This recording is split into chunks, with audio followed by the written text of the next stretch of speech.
melawai.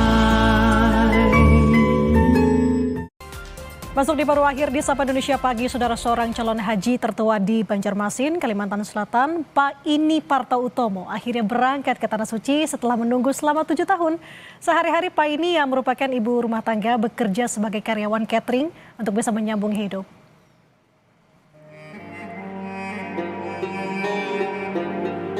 Pak Ini Parto Utomo, calon haji tertua di Banjarmasin, Kalimantan Selatan ini, sehari-hari bekerja sebagai karyawan catering. Lewat pekerjaannya selama puluhan tahun, Pak Ini yang seorang ibu tunggal ini mampu membesarkan 7 orang anak. Dalam sehari, Pak Ini menerima upah mulai dari 70 hingga 80 ribu rupiah, tergantung pesanan. Kegigihannya pun berbuah manis. Di usia 85 tahun, Pak Ini diberangkatkan haji oleh salah satu anaknya setelah menunggu selama 7 tahun.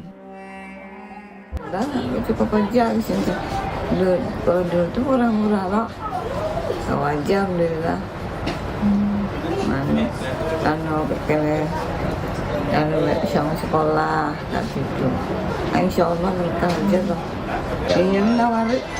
Kayak pajar itu saja. Dua kemak, waktu beratnya, dengan itu saja.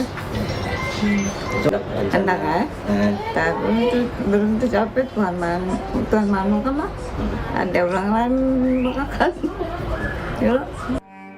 Menjelang keberangkatan haji, Pak Ini mulai menyiapkan kondisi kesehatan dengan rehat dari pekerjaannya sejak 1 bulan terakhir.